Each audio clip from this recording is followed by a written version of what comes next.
All right. Good day, good evening to all, or any what kind of time zones you are in right now. So, in this video, we are going to talk about an overview of anatomy of physiology. So this is section 1.1, right? Section 1.1, and I would like to thank GHC, the Gregoria Highlands College, for this PowerPoint presentation and about the about about more information. They had the outline and so on and so forth. So remember that I am not a medical professional here. I just want to tell information. I just want to teach you as a teacher for you. So let's get started. And this is anatomy and psychology. So let's first get ourselves a quick introduction. So this is the introduction to the human body. So this is the first chapter. And in the first chapter we are going to look and examine we're gonna look we're gonna look and examine some anatomical terms, structures, and we're in this chapter, not in this video, but in this chapter, we are going to talk about prefixes, the organization of the human body. We have 11 organ systems about it, so we're not going to tackle it in this video, but on the sooner videos, I will tackle. So, first of all, let's take a look what anatomy really means. So, it's here. Anatomy is a scientific study of the body's structures or form. Um, so, anatomy is the structure of the body parts, or are parts of the body, and how they relate. How how do they relate to each other? And that's different for psychology, which is the study of chemistry and physics of the body. So, anatomy is the body structure, and physiology is the functions of that body structure, right? So, yeah. So, when we look at the former structure, we can divide anatomy on what we call gross or microscopic anatomy. So, gross anatomy. Uh, gross anatomy is the study of large enough structures that can be seen with our eyes. Meanwhile, the microscopic structure can be subdivided into cytology, histology. That's like too small to be seen in the naked eye. And as we get into the laboratory, you will study histology in much more detail. Okay? So, here is our chapter objectives, and as you can see here in this chapter, we will be able to distinguish between anatomy and psychology and identify their branches. We should also be able to describe the structure of the body from the most simplest to the most complex in terms of the 6 levels of organization. And in this chapter, we should be able to identify the functional characteristics of human life. And we should also be able to identify the 4 requirements for human survival. And we also can define homeostasis and explain why is it important on our body, why is there homeostasis going on, and can use appropriate anatomical terminology to identify key body structures, body regions, and directions in the body.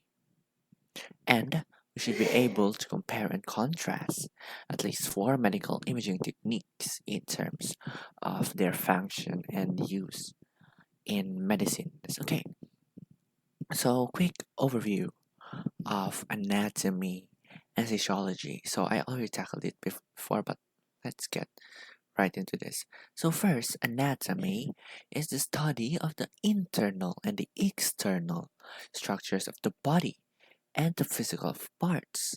The physical relationships among body parts. So as I said, in short, um, anatomy is the study of the structure of the body and how they relate to each other. So, yeah, so as I said, this is the study of form, and it can be divided into gross anatomy and microscopic anatomy. So, as I said earlier, that gross anatomy is the science of macroscopic.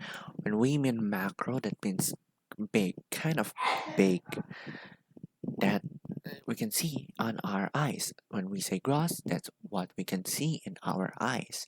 Meanwhile, the microscopic, from the word micro or microscope, we need it concerns structures that is too small to be seen in our naked eye. So let's tackle gross anatomy first. Okay, so gross anatomy. So we have here gross anatomy.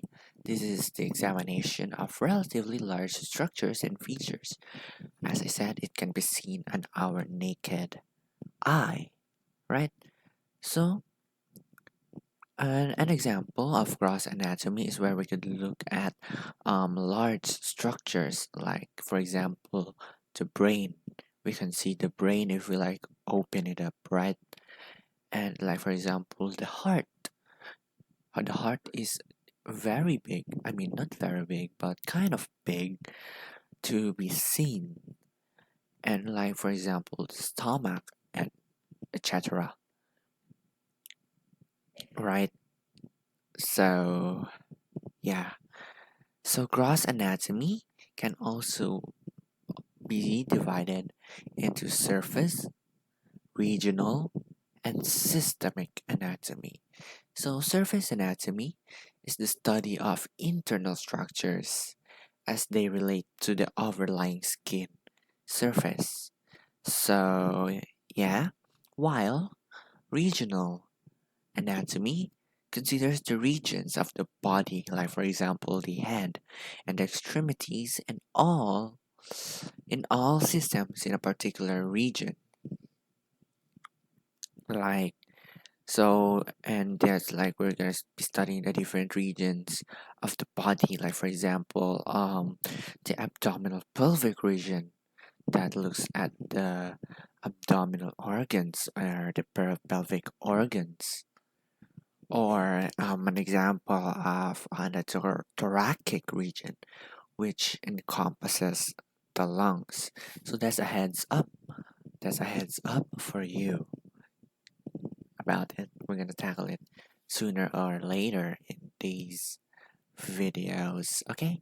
So next we have is systemic anatomy that gives the attention to all structures of a particular system in the body, regardless of location. So yeah, surface, surface, what do you call that?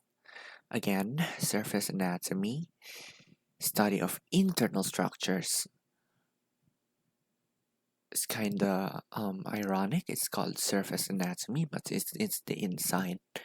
But that really means the internal about it. Next is regional.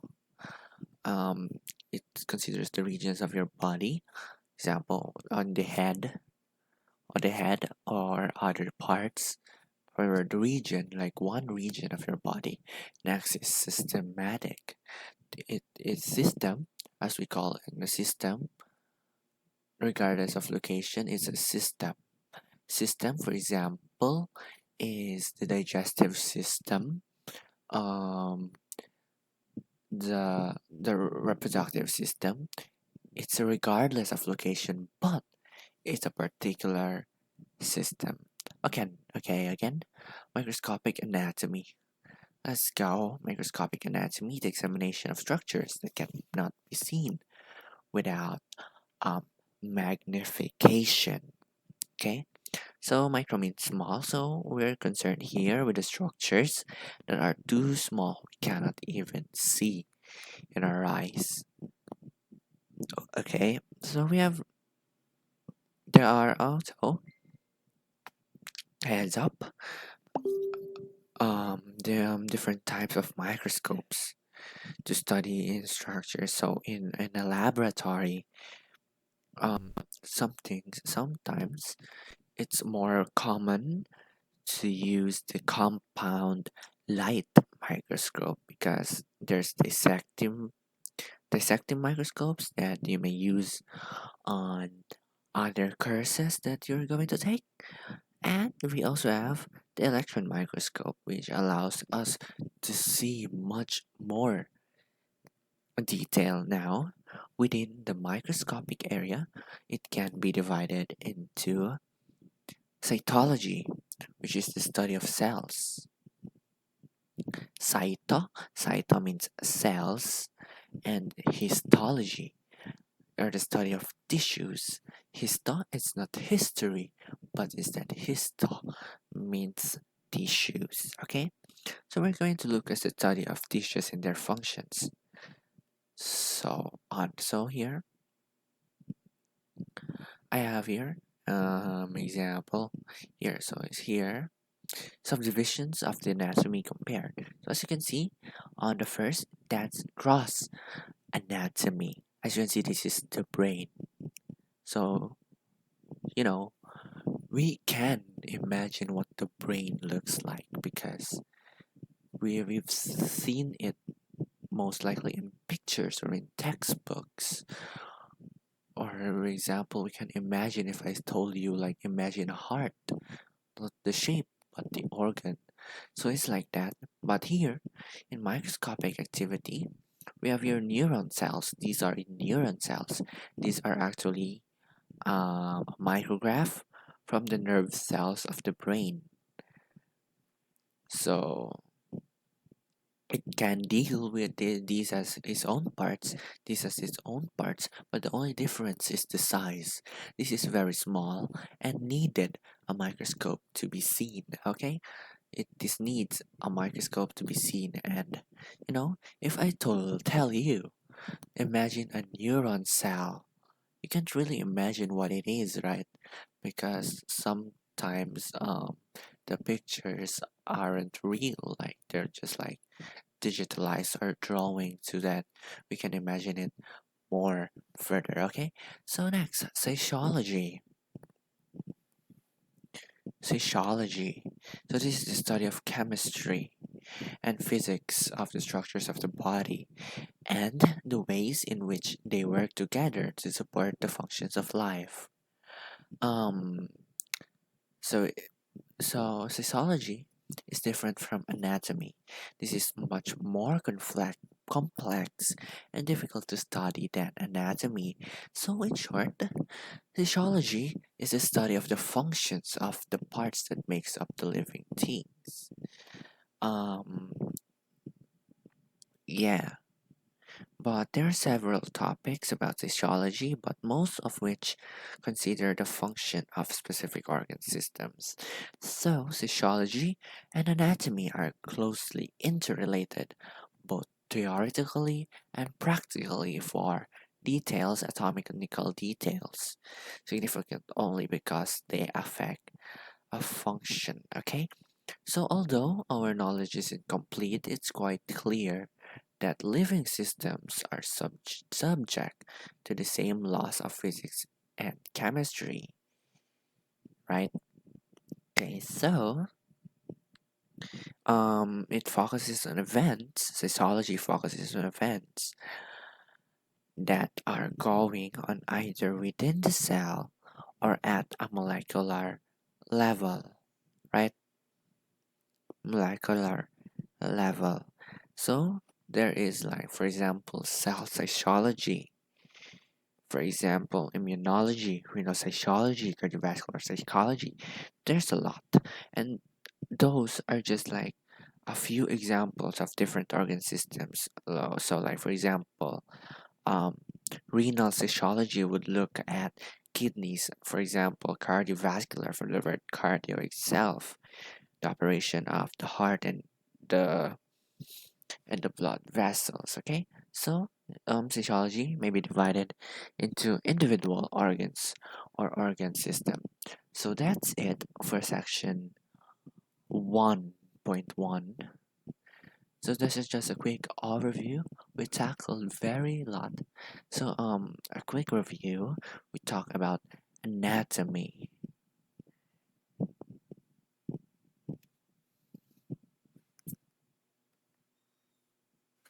Talk about anatomy.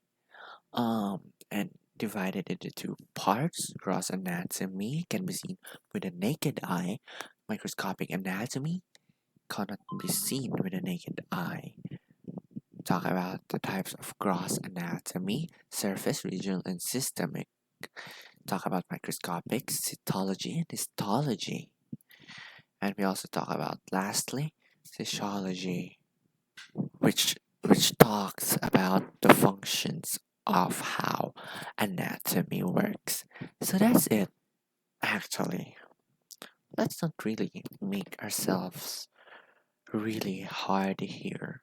Okay? So that's it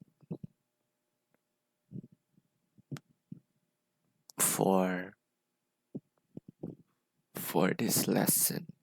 I hope you got an insight on how does that work. So I'll see you in my next lesson, which I'll give you a heads up, which talks about the structural organization of the human body. So in this lesson, we are going to talk about the levels of organization. We're also going to talk about the different systems that we're going to tackle. That's a fun topic to have. Okay, so that's it for this lesson. I hope you guys understood it.